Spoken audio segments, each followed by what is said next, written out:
بسم الله الرحمن الرحيم، والصلاة والسلام على أشرف المرسلين سيدنا محمد عليه أفضل الصلاة والسلام. إن شاء الله الفيديو ده الجزء الثاني من جهاز العروسة. الفيديو اللي فات أنا وريتكم المفارش اللي هي مفارش السرير الكبير وأوضة الأطفال، والفيديو ده إن شاء الله هنشوف في الفوط.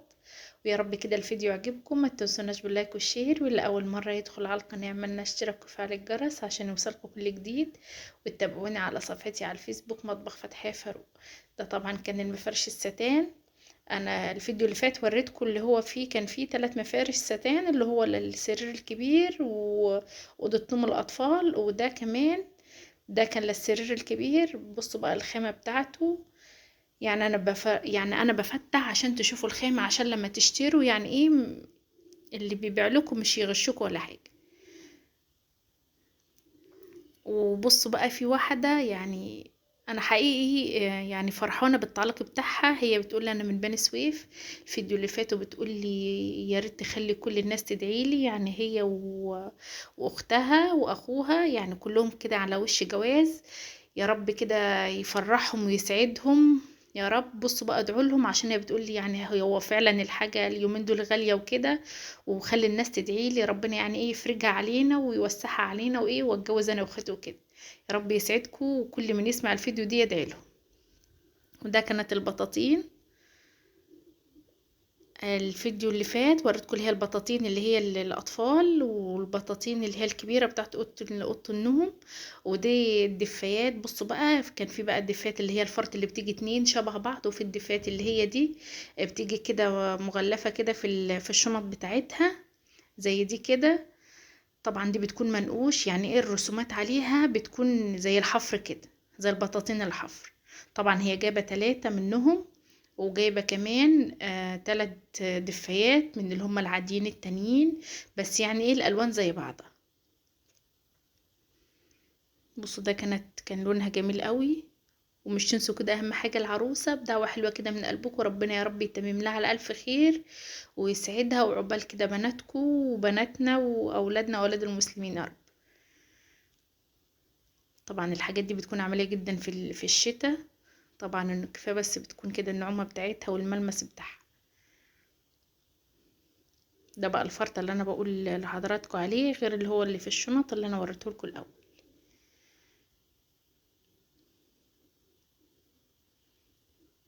يعني حاجات العروسة انا قسمتها لكم ل3 فيديوهات. كان الفيديو الاول اللي هو النفقة، اللي هي لبس العروسة الداخلي والخارجي والعبايات. والجزء التاني اللي هو الفيديو اللي فات وريتكم اللي هو زي ما انتوا شفتوا كده الفيديو اللي فات اللي هي المفارش السرير اللي هو بقى الكبير والصغير وكده. والفيديو ده قلت اوريكم الفوط والكوفرتة اللي زي دي كده، اللي هي البطاطين والدفايات. وكمان هتشوفوا معايا اللي هي اللحفة اللي هي بقى الايه الفايبر. بصوا حاجة جميلة جدا جدا. بصوا ده كمان محل كتالوج، يعني معظم الأطقم دي محل الكتالوج بتاعها بالألوان، يعني اللون اللي انت عايزاه بتختاريه.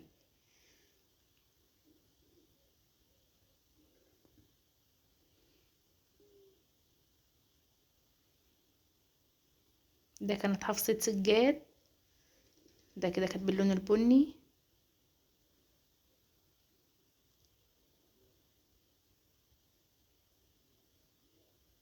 وده هنا كوفرتة كده تانية.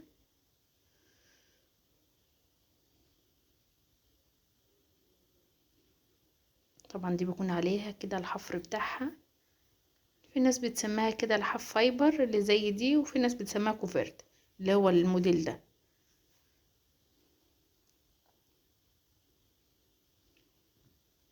وده كده المفرش اللي هو القطيفة اللي هو الكبير للسرير الكبير. ده طبعا كان من المجد. حاجة المجد حقيقي معروفة، اللي هي خامة وشغل حلو قوي، والألوان بتاعتها ثابتة مش بتبهت، والتطريز بتاعها بيكون حلو قوي. بص انا بوريكم كمان الملمس.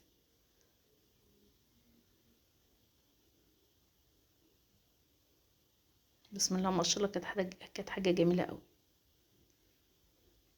وبرضو بنصح وبقول للعرايس يعني على قدك هاتي.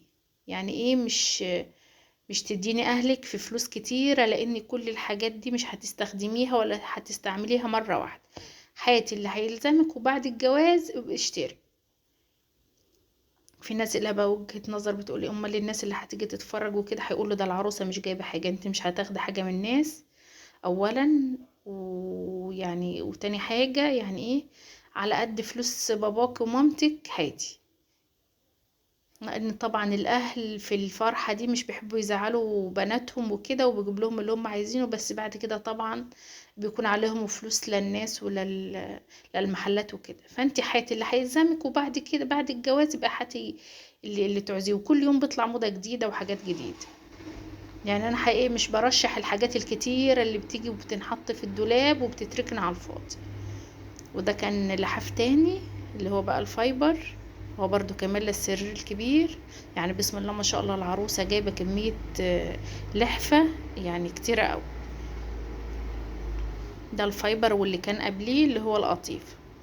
ولسه كمان هتشوفوا واحد تاني قطيفة اللي هو للأطفال، اللي هو بيكون اتنين مع بعض، اللي شبه كده الدفايات والبطاطين اللي بتيجي اتنين مع بعض للأطفال. طبعا انا فتحت لكم الخديات عشان تشوفوا ايه الشغل اللي عليها وكده.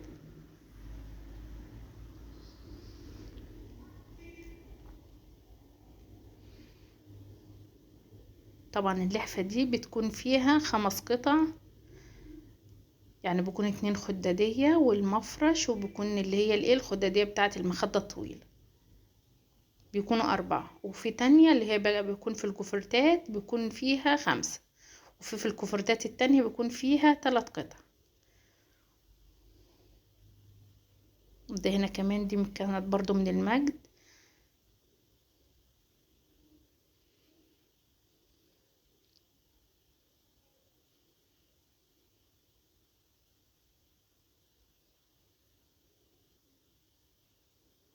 وده بقى المفرش اللي انا بقول لحضراتكم عليه، اللي هو القطيفة. لا ده طبعا مش ده كده فايبر. اللي هو التاني بقى اللي هو الكبير ده اللي في الكرتونة الكبير هفتحه لكم دلوقتي.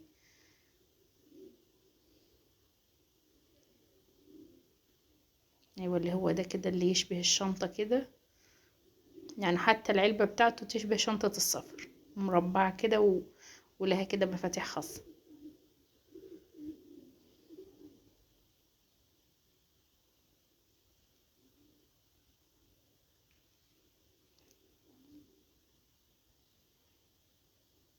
ده وده بيكون 3 قطع، وفي منه 4 قطع.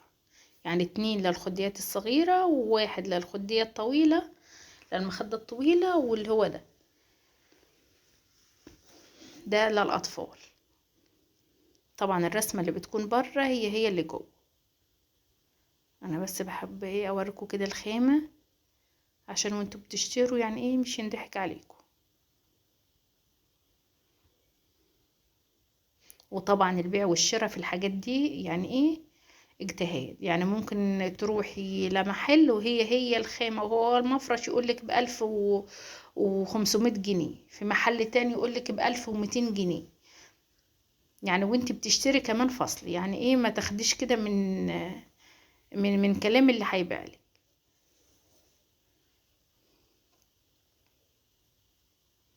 هيداني مثلا اللي هيبيعلك هيداني يقولك ايه، لا والله ده انا لسه بايعه بكذا، قولي له البيع ده اجتهاد. يعني انت حر. ولما يشوفك مصممه على رايك هيديك الحاجه ويبيعلك الحاجه. وده كانت الفوط. بصوا بقى الكرتونه دي كلها كده كانت فوط.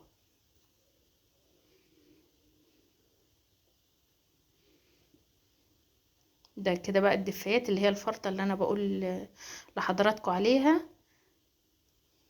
غير الاطقم بقى اللي بتكون في الاكياس اللي هي بالسوسد دي.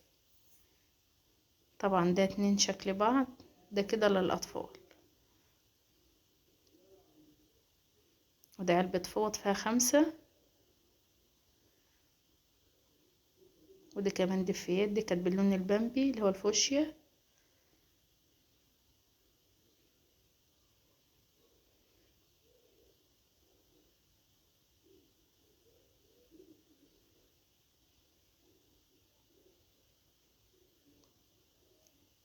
وده اطقم سرير اللي هي المنقوش.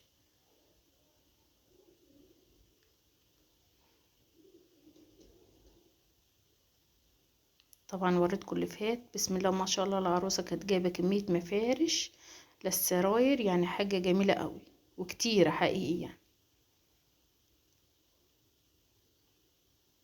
طبعا خلي بالكم انتوا بتشتروا المفارش اللي هي المنقوش دي، في منها الالوان بتاعتها بتبهت، وفي منها الالوان بتاعتها ثابته. يعني حتى اول ما تجيبوها وتستخدموا حتى لقيلكوا في البيت، وحطوها في ميه بخل الاول عشان الالوان تفضل ثابته معاكم.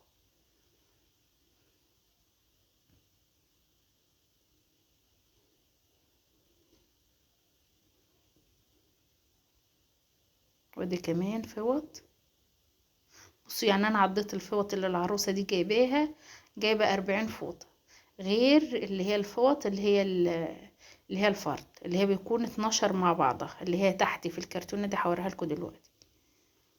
طبعا الفوط دي بتكون كبير وصغير، يعني دي كده كبير، حجم كبير، وفي بقى صغير وفي بقى متوسط، غير اللي هي الاطفال. ده الفرطة اللي انا بقول لحضراتكم عليها. ودي اطفال طبعا بالرسومات.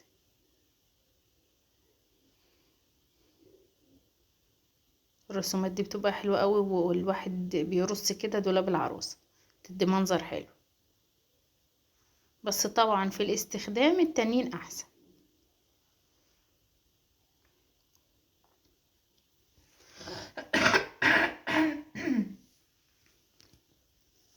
مرسوم عليها بطة. وانت كمان بتشتري الحاجات دي، العلب دي، افتحي شوفي الخامة بتاعتها، عشان ممكن تلاقي الشكل من بره حاجة والملمس من جوه حاجة تانية خالص.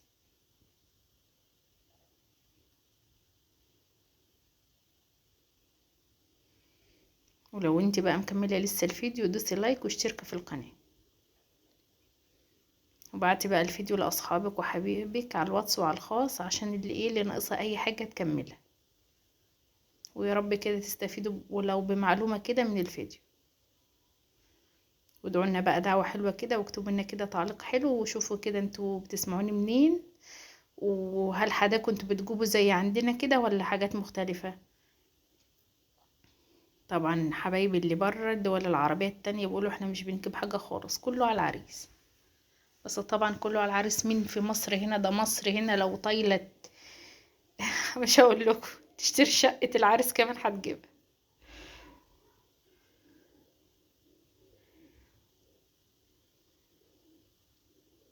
وده كمان للأطفال بالرسومات.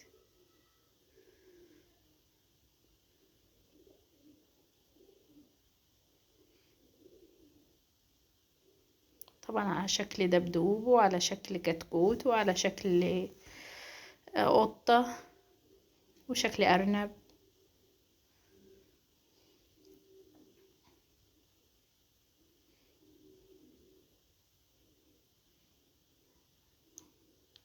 بصوا بقى الخامة بتاعتها.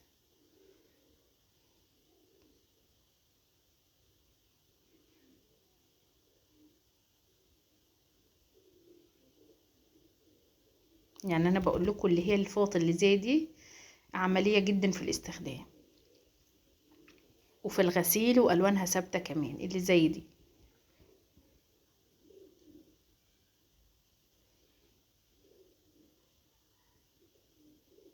وحجمها كمان بيكون مناسب، يعني ولا هي كبيرة قوي ولا هي صغيرة قوي.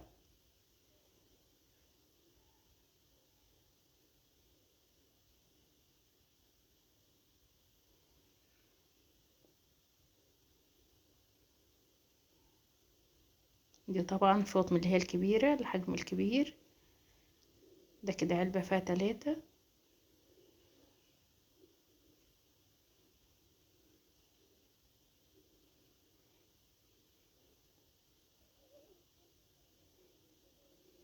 وكمان يعني ليه تقيلة كده في الملمس، وشكلها حلو وعملية وكده برضو.